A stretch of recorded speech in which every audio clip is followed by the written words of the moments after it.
Class में आप लोगों को बताया गया था टी रेशियो के बारे में, T ratio of some particulars angle. उसमें आप लोगों को साइन, कॉस एंड टेन के बारे में बताया गया था। उसमें आपको ये बताया गया था कि sine 0, sine 30, sine 45, sine 60 and sine 90 का वैल्यू कितना होता है। ठीक है, हमने बताया था फिंगर में भी सबको कि हमारे फिंगर में सबसे छोटा फिंगर ये होता है, इसलिए इसका वैल्यू 0 होता है। सबसे थंब बड़ा फिंगर ये होता है, इसलिए इसका वैल्यू थंब का वैल्यू 1 होता है। मिडिल फिंगर का वैल्यू 1/√2 होता है, और जब सबसे छोटे वाले फिंगर से जस्ट पहले वाले फिंगर का, जस्ट बाद वाले फिंगर का वैल्यू 1/2, इसका वैल्यू 1/√2, इसका वैल्यू 3/2 एंड इसका वैल्यू 1। 0, 1/2, 1/√2, 3/2 एंड 1। उसी टाइप से साइन 0 का वैल्यू 0, साइन 30 का वैल्यू 1/2, साइन 45 का वैल्यू 1/√2, साइन 60 का वैल्यू 3/2 एंड साइन 90 का value 1। 0, 1/2, 1/√2, 3/2 and 1। 0, 1/2, 1/√2, 3/2 and 1। Sine 0, 0, sine 30, 1/2, sine 45, 1/√2, sine 60, 3/2, sine 90, 1। अगर आप इसी का अपोजिट कर दीजिएगा, जैसे 0, 1/2, 1/√2, 3/2 एंड 1, इसी का उल्टा अगर लिख दीजिएगा, जैसे साइन में जो 0 का वैल्यू है वो कॉस में 90 का वैल्यू होगा। देखिएगा यहाँ जो फर्स्ट है वो सबसे लास्ट रखें। साइन में जो 90 का वैल्यू होगा वो कॉस में 0 का वैल्यू होगा, जो यहाँ लास्ट है वो हमारा फर्स्ट आ गया। अब बच गया 1/2, 1/√2, 3/2। मिडिल में साइन 45 का वैल्यू 1/√2 है, तो कॉस 45 का वैल्यू भी 1/√2 होगा। साइन में 60 का वैल्यू 3/2 है, तो कॉस में 30 का वैल्यू 3/2 होगा।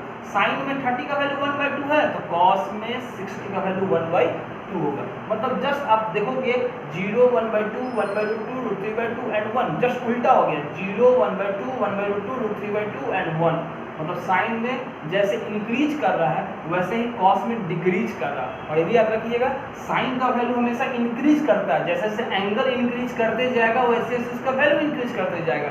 बट कॉस में जैसे जैसे एंगल इंक्रीज करेगा वैसे वैसे वैल्यू उसका डिक्रीज करता है। आप यहाँ से देख सकते हो कि साइन 0 का वैल्यू 0 है, बट साइन 90 का वैल्यू 1 है। कॉस में कॉस 0 का वैल्यू 1 है, बट कॉस 90 का वैल्यू 0 है। मतलब एंगल डिक्रीज किया, एंगल इंक्रीज किया तो कॉस में वैल्यू डिक्रीज किया। साइन में एंगल इंक्रीज किया तो वैल्यू भी इंक्रीज किया। अब आपको बताया गया था पिछले क्लास में tan का वैल्यू निकालने के लिए। tan में अगर 0 निकालना होगा तो बताया गया था कि tan 0 का वैल्यू अगर निकालना है तो कुछ नहीं, बस sin 0 का वैल्यू को और cos 0 का वैल्यू को डिवाइड करो। sin 0 का वैल्यू कितना होता है 0, tan cos 0 का वैल्यू कितना होता है 1, 0/1। इट मींस इसका वैल्यू 0। किसी भी नंबर में 0 में किसी भी नंबर से अगर डिवाइड करते हैं तो आंसर 0 आता है। याद रखिएगा 0 में किसी भी नंबर से 0/2 भी होता है 0 होता है, 0/5 भी होता है 0 होता है। 0 में किसी भी नंबर से डिवाइड करेंगे तो आंसर ऑलवेज 0 आएगा। अब है tan 30 का निकालने के लिए, तो tan 30 निकालना है जिसके लिए sin 30/cos 30 कर दीजिए।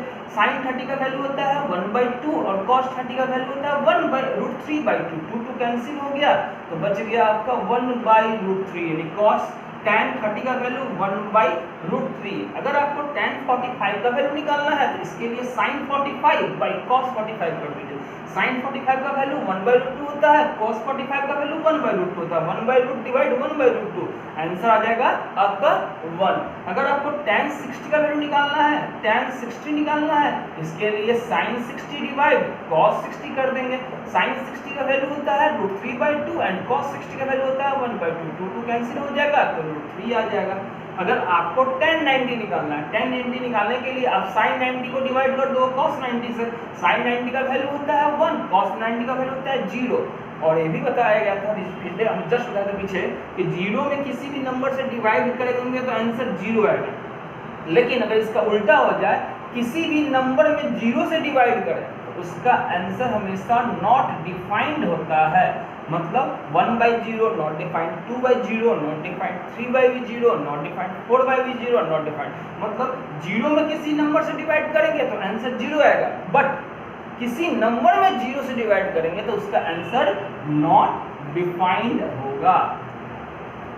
मतलब यहाँ तक आप लोगों को बता दिया गया कि साइन कॉस टेन कॉसेक से साइन कॉस टेन ये तीनों का वैल्यू बता दिया गया। आपको एंगल्स ही पढ़ना तो यही 0 degree 30 degree 45 degree 60 degree and 90 degree के बारे में, ठीक है। और भी एंगल्स होता है लेकिन आपको आपके बुक में बस यही 5 एंगल्स के बारे में डिस्क्राइब किया गया है।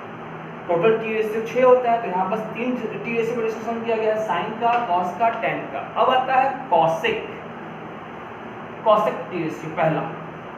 दूसरा होता है कॉसेक हो गया, फिर सेक हो गया और एक लास्ट है टेन, ठीक है। तो कॉसेक अपोजिट होता है साइन का। जब साइन 0 का वैल्यू 0 है तो कॉसेक 0 का वैल्यू भी कुछ होगा। साइन 30 का वैल्यू 1/2 है तो कॉसेक 30 का भी होगा। उसी प्रकार कॉसेक 45 का भी वैल्यू कुछ होगा। उसी प्रकार कॉसेक 60 का वैल्यू भी कुछ ही होगा। कॉसेक 90 का वैल्यू भी कुछ होगा, क्योंकि साइन का अपोजिट होता है कॉसेक। साइन 0 जब 0 है तो उसका कॉसेक 0 का वैल्यू कुछ होगा, ठीक है। अब जानते हैं क्या वैल्यू होगा कॉसेक 0 का। साइन अपोजिट होता है कॉसेक का। अगर साइन का मतलब टी रेशियो में p/h तो इसका होता है h/p, ठीक है। साइन का वैल्यू 0 होता है तो 0 का अगर अपोजिट करें, 0 के नीचे 1 छिपा हुआ है, इसका उल्टा इट मींस 1/0।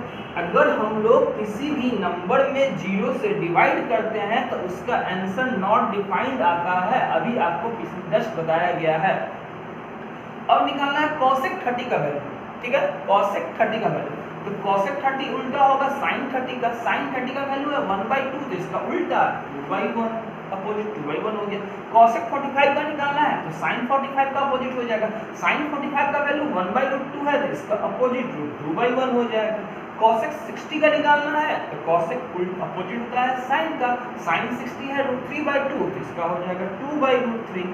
कॉसेक 90 निकालना है। कॉसेक 90 वो अपोजिट होता है साइन 90 का। साइन 90 का वैल्यू है 1, इसका अपोजिट 1। याद रखिएगा कि 0 का opposite not defined, not defined का अपोजिट 0, 1 का अपोजिट ऑलवेज 1 होगा। याद रखिएगा इस चीज को। अब आते हैं सेक में।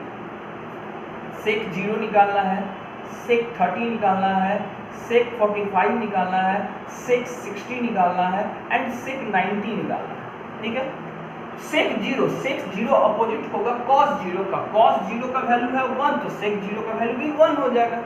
सेक 30 का, सेक 30 अपोजिट होगा कॉस 30 का। कॉस 30 का वैल्यू है √3/2 जिसका अपोजिट 2/√3। सेक 45 निकालना, सेक 45 होगा cos 45 का। cos 45 का वैल्यू है 1/√2 जिसका अपोजिट √2/1 या √2 भी बोल सकते हो आप। अगर आपको निकालना सेक 60 का, सेक 60 अपोजिट हो जाएगा cos 60 का। cos 60 का वैल्यू 1/2 है जिसका अपोजिट 2/1 हो जाएगा। सेक 90 निकालना है, cos 90 का अपोजिट, cos 90 का वैल्यू 0 है। अभी हमने जस्ट बताया था कि 0 का उल्टा होता है, 0 का अपोजिट होता है नॉट डिफाइंड, तो इसका वैल्यू हो जाएगा नॉट डिफाइंड। अगर नहीं समझ में आया तो फिर से देख लीजिए। सेक 90 निकालना है, सेक 90 होगा cos 90 का अपोजिट। cos 90 का वैल्यू 0 होता है, 0 का मतलब 0/1, इसका अपोजिट करेंगे तो 1/0, 1/0 मतलब नॉट डिफाइंड। क्लियर? यहाँ तक हो गया कंप्लीट। अब बच गया लास्ट में कॉट, ठीक है। कॉट 0 निकालना है, कॉट 30 निकालना है, कॉट 45 निकालना है, कॉट 60 निकालना है एंड कॉट 90 निकालना है। कॉट 0 का वैल्यू tan 0 का अपोजिट हो जाएगा। tan 0 का वैल्यू 0 है तो 0 का अपोजिट बताया गया था क्या होता है, 0 का अपोजिट नॉट डिफाइंड होता है। अब cot 30 का वैल्यू निकालना है। cot 30 अपोजिट होगा tan 30 का। tan 30 का वैल्यू 1/√3 है तो इसका अपोजिट √3/1 हो जाएगा। cot 45 निकालना है। cot 45 अपोजिट होगा tan 45 का। tan 45 का वैल्यू 1 है तो cot 45 का वैल्यू भी 1 हो जाएगा। अगर आपको निकालना है cot 60 का, cot 60 का वैल्यू √3 है, इसका अपोजिट तो 1/√3 हो जाएगा, क्योंकि √3 के नीचे 1 छिपा हुआ है। इसका उल्टा करेंगे, अपोजिट करेंगे तो 1/√3 हो जाएगा। cot 90 निकालना है। cot 90 मतलब tan 90 का अपोजिट, tan 90 का वैल्यू नॉट डिफाइंड है। हमने उस टाइम बताया था कि 0 का अपोजिट नॉट डिफाइंड होता है और नॉट डिफाइंड का अपोजिट 0 होता है, इसलिए cot 90 का वैल्यू 0 हो जाएगा, ठीक है। एक तरीका और है cot का निकालने का। इन केस अगर मान लो कि cot 0 निकालना है, जैसे आपको बताया गया था कि tan 0 निकालने के लिए sin 0 को डिवाइड कर दो cos 0 से, ठीक है। अगर cot 0 निकालना है तो उसको उल्टा कर दो, cos 0 को डिवाइड कर दो sin 0 से। अगर cot 30 निकालना है तो cos 30 by sin 30। अगर cot 45 निकालना है तो cos 45 by sin 45। cot 60 निकालना है तो cos 60 बाई sin 60, cot 90 निकालना है तो cos 90 बाई sin 90। यहाँ तक आप लोगों को पिछले क्लास में बताया गया था। ये आपको नंबर जो भी दिया हुआ है टेबल, इस टेबल को याद करना बहुत इंपॉर्टेंट है, ठीक है, क्योंकि एग्जाम में क्वेश्चन जब भी देगा तो आपको इस टेबल से डिपेंड करके क्वेश्चन देगा सॉल्व करने के लिए। आपको क्लास में बताया जाएगा क्वेश्चन, तो देखिएगा कि इसमें यूज आएगा। ये नहीं कि हम टेबल लिख लिए हैं और लिख के रखे हुए हैं और उसको देख के हम बना रहे हैं क्वेश्चन, उससे आपको प्रॉब्लम हो जाएगा। आप याद कोशिश कीजिए कि ये टेबल आपको याद हो जाए। आपको बस याद करना है साइन का और किसी का नहीं। देखो साइन का देखो वैल्यू जो भी है इसका उल्टा कर दिया कॉस का हो गया, ठीक है। साइन से अगर अपोजिट लिखेंगे तो अगर साइन 0 1/2 1/√3 1/√2 √3/2 1, देखो कॉस में उल्टा हो गया। साइन का याद हो गया तो कॉसेक का याद हो जाएगा, साइन का याद हो गया तो कॉस याद हो जाएगा, कॉस याद हो गया तो सेक याद हो जाएगा। अब tan याद करना है तो साइन और कॉस जब याद है तो tan भी याद हो जाएगा, कॉट याद करना है तो कॉस साइन याद है तो tan भी याद हो जाएगा, कॉट भी याद हो जाएगा। मतलब जो भी डिपेंड करता है वो पूरा का पूरा डिपेंड करता है किस पे, तो साइन पे। मतलब ये वैल्यू अगर हमको याद रहेगा तो हमको सारा वैल्यू याद हो जाएगा। इसके लिखने का भी कुछ तरीका होता है। अगर मान लो कि इनकेस हम कभी साइन का वैल्यू भूल गए, ठीक है, हम जानते हैं कि मेरे पास 5 एंगल्स होता है, हम लोग काउंटिंग स्टार्ट करते हैं 0 से। पहला नंबर 0 लिख दिया, उसके बाद 1 लिख दिया, उसके बाद 2 लिख दिया, उसके बाद 3 लिख दिया, उसके बाद 4 लिख दिया। देखिए अब 5 वैल्यू कंप्लीट हो गया। 5 एंगल 1 2 3 4 5, देखिए एंगल भी 5 है, 1 2 3 4 5 एंगल है, 5 नंबर डाल दिए। स्टार्टिंग कर दिए 0 से, लास्ट नंबर जो गया उसी नंबर से सब में डिवाइड कर दो। लास्ट नंबर देखिएगा 4 गया तो सब में 4 से डिवाइड कर दिया। सब पे आप रूट चढ़ा दो, सभी नंबर्स पे आप रूट चढ़ा दें। काउंटिंग स्टार्ट करना है 0 से, 5 एंगल से, 0 1 2 3 4, 0 1 2 3 4, 5 एंगल है, 0 1 2 3 4 लिख दिया।